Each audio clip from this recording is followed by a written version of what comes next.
Well, the governorship race in Delta State is heating up with the APC's Omar Agege and PDP's Sheriff Oberewori the main contenders. A few days ago, Delta State's Commissioner for Information criticized Omar Agege for what he called his lack of vision for the state and accused the APC of plunging over 133 million Nigerians into poverty. Information Commissioner Charles Anyagu was on Newsnight a few days ago, and here is a snippet of what he said then. Anybody who is aspiring at any level to want to occupy such a prestigious position need to come true. That is, need to be able to speak the truth to power and be able to address the issues as it affects the people.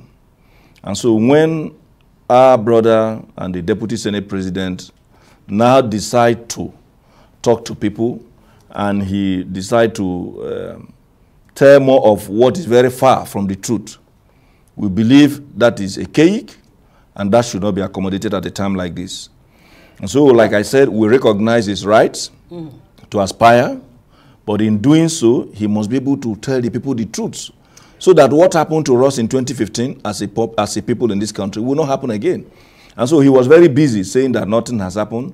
And of course, I'm happy you heard that when he also visited the traditional rulers, he told them that he will continue projects initiated by this administration that have not been completed. Right. And yet, in another circle, he said this government in Delta have not done anything. Okay, join us now for a right of reply and more on Tinubu's visit to Delta State is Iman Iboro, the spokesman for the All Progressives Congress Campaign Council in Delta State. Iman, a very warm welcome. I'm sure you're not new to the tough, you know, of this kind of criticism and the rest.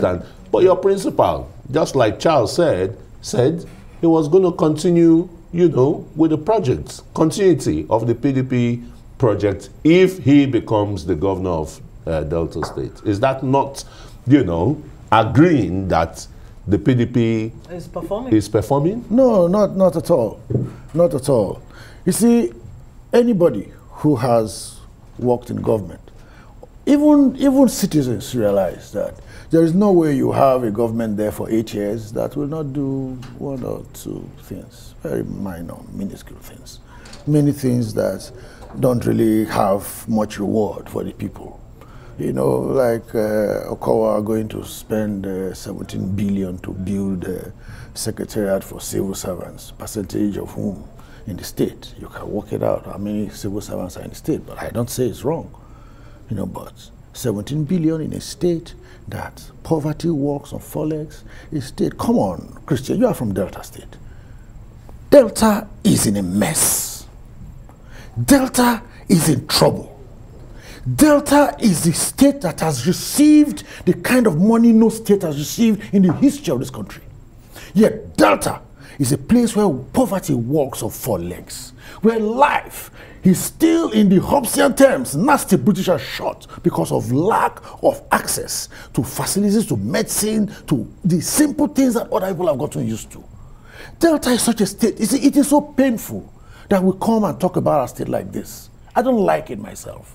Are you really not just talking or playing politics here? One imagines if Delta State was an APC state, would we be hearing, I mean, this kind of negative barrages? You know, because, I mean, when you say Hobbesian state in Delta, that's quite extreme. But let me take you up on, you know, some of the issues that the APC raised about the derivation, or derivation, as some would like to call it, 13% derivation. Yes. Delta State says of the 240 billion naira that's been owed, that's required in the state, or owed by the federal government, all they have received is 14 billion naira. You see, they are being disingenuous and being clever by half. Let me tell you what they have done. They're expecting 240 billion. They approached the bank to give them 160 billion, factored on that 240 billion. Then Delta State went up in arms, said this cannot continue. We are taking so much loans, yet we have gotten so much money. Then, how much did they get from the bank? Eventually, Tilije was on TV yesterday. Right. He said that they scaled it down to 100 billion. Now, that was a credit line that the bank gave them, out of which they have accessed 30 billion. So when he's talking about 14 billion receipts, he's being clever by half. They've received 14 billion clear, and another 30 billion based on that money that is coming. They have another 70 billion to access based on that money that's coming between now and May when Okowa hands over. No, that's been disingenuous. They cannot do that to Delta. But Delta State, I mean, to its record of the Okowa administration, is not owing teachers, is not owing local government workers, is not owing pensioners and the rest. Is that not? Some infrastructure. Okowa's government is actually owing pensioners. In fact, pension protests in Delta were so rampant that they accused the APC and Ovioma Agege of sponsoring the protests. And I remember I issued a statement that it is hunger that sends people to the street. If you pay people, if people are happy, people are well taken care of, no, what will you give them to go to the streets? Nothing. But they are hungry, they are deprived. I talked about the Hobson state. Somebody who worked 30 years for a state. All the person knew was that government job. The person retires, and for years, no pension. People die like flies. You know how it is. Old people, they are fragile, they are weak, and then they feel betrayed. How many years are we talking about here? Because Omo Agege, the APC governorship candidate, was once secretary to the government of Delta State under the PDP administration. That was under James Ibori. Yeah. And you know that for me, the only government that did some work in Delta was James Ibori's government. Because James Ibori met a state that Not was... even the Odwanga's government. Odwanga was... No. He was once in your party, APC, yes, and he's found his way back again to PDP. You know, but one thing you give to Odwanga is that he has legacy projects you can point at. The Asaba Airport, he built it.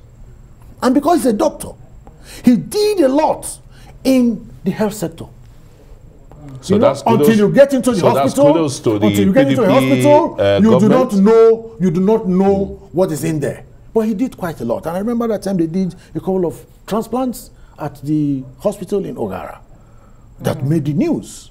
Right. So, Odwanga, you cannot just dismiss him, but he could have done a lot more with the resources that were available. All right, the PDP is saying now, that yes, Omo Agege, who is the deputy Senate president or deputy president of the Senate, in his position has not really, or you cannot point to any major projects that he influenced, in Delta State. His own state. It is off the top of my head. Right. Federal Polytechnic. He brought there. Where is he located? It's located in his village. In Orogun. Orogun happens to be in Delta State. Orogun is not in Bayelsa.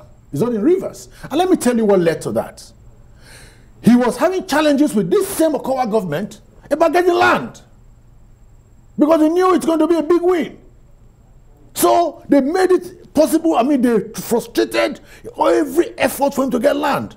So this is his own place. It's okay, well, land is not a problem here. Nobody can deny me land here. How do you acquire the land in Orogun if, it's still within Delta State? Well, you still need the governor's, signing off on the land, you still need that. Right. You still need that, but then, you have traditional institutions involved there. Traditional lands. You understand? So you cannot, the game that a wicked government can play elsewhere, you can't play it in my village, for instance. If I want land in my village, it will take a lot of doing for you to deny me. So apart from the Polytechnic you talk about, what other projects do you influence in Delta State?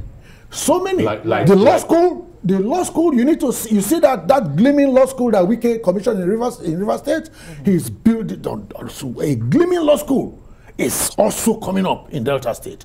We have the Nigerian Defense Space School that he brought. He has even gone beyond Delta Central. He is the senator representing Delta Central. But he has gone beyond Delta Central. He influenced the Federal University of Agriculture that's coming in Abo. Abo is in Undokwa. You understand? He has done projects in cocoa. He has brought electricity and power, solar, transformers to every community in Delta Central. So it's safe in to fact, say, it's yes, safe to say yes. that in spite of the fact that the PDP, you know, is an opposition party at the center, yes. but of course the governing party in Delta State, yes. the government has not stopped an opposition deputy Senate president from coming up, you know, with these projects. Well, there are some things you cannot just frustrate. There are some things you can, some things you cannot.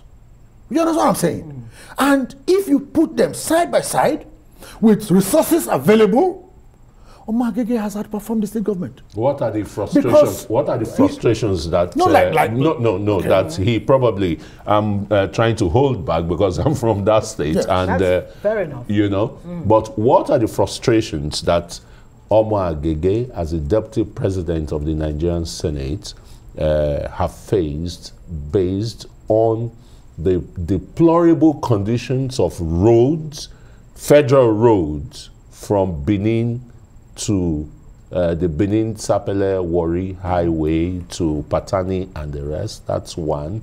Two, in his constituency, Delta Central, where you have about 3-4 power stations, light, electricity, the issue of electricity in Sapele and its environs, it's like zero. What has it done about that? I will tell you, I will start with electricity. First, you know that the discos are actually private companies. Right. So there's a limit to what a government can do regarding that. If we are talking about, you see, the challenge of power in Nigeria, generation is a challenge, but the biggest problem of power is distribution. Transformers, connecting people to power sources. And that is what Omar Agege has done. He has brought thousands of transformers across the state, mostly in Delta Central, because he realized that the way to get power, to distribute this power, that even the little power that's produced, to even get distributed, a lot of wastage. So much power is not even, people don't access it. That's why even the discos are in trouble, because they can't get the money. Because people don't access power, they cannot pay for it. So Omar Agege has done tremendously well. The power distribution. Because it's a challenge. In other words, yes. what you're saying yes. is that Delta may not be in such a deplorable state as you have. I mean, you described moments ago. If you have all of the those, roads you want to say from Benin to Asaba or Benin to Warri or Patani? No. He said earlier, yes, you know, that Delta State is in a deplorable mess. And then he talks about all the, you know, lofty projects that Omar Agege, Deputy Senate President, has brought to the state. With all of these projects, can you really truly say that Delta State is in such deplorable mess? With the Polytechnic, you know, the influence in the power sector and the different projects that you say Omar Agege has been able to bring to Delta State? You see, the difference between a state government intervention and a constituency project intervention. Because the projects are actually, you know, they touch specific needs. Why a state government actually is meant to do holistic planning. While you see, because there is a concept of what they call municipal chaos. That is why under Goodluck Jonathan, who our special advisor media, you know, he brought the concept of the coordinating minister of the economy. Because of this concept of municipal chaos, where you have Ministry of Works building the road, Ministry of Water Resources will break the road to lay a pipe. You have Ministry of Power puts their cables inside drainage routes. You understand? So that is kind of chaos that we have. What exactly, what difference is Omar Agege going to make if he becomes governor? Tremendous. Tremendous. What exactly is his 60-page manifesto that he has put out there is based on the EDGE agenda. And it's basically employment and empowerment, development, good governance, and enduring peace and security. The key things there, you need to see that manifesto. And there are things that can be done. Like the issues of employment. Poverty in Delta State is phenomenal. And because people are out of job, restive youth roaming the streets, frustrated. When I tell you that life is pretty short in Delta, it's because of criminality. People leave their houses in the morning, they don't get back home at night. I'm not saying it's only in Delta that happens, but when you look at the incidence of it, in Delta State, which you know very well, You have checkpoints. Stop putting Christian. Oh, sorry. Okay, sorry about that. Sorry about that. You know, well, it happens to be my friend, my old friend. We are colleagues in media. So, you see, in Delta State, you have checkpoints in every few yards. It's horrible. You cannot travel from here to there without 10 military police checkpoints. But in between those few yards, the horrendous crimes that happen are unbelievable. And sometimes you look at the policemen and say, what is going on? Do you blame the state governor who does not have He controls the the police. He is the chairman of the state security council. You know, and the commissioner of police reports. No, that's what the law says. It's legal. The governor, as chairman of the state security council, has control over the state commissioner of police. He can give him orders, legal orders, which he can carry out. The state commissioner of police will carry out orders from the government. That is as the state executive council. There's a state security council. The governor is the chairman, and all the security agencies are members of that council. Right. Police, DSS, Army, Navy, Air Force, depending on who are in the state. We'll have to leave it there. Imani Boro, a spokesman of the APC campaign council in Delta State. Thank you for joining us. Thank you very much.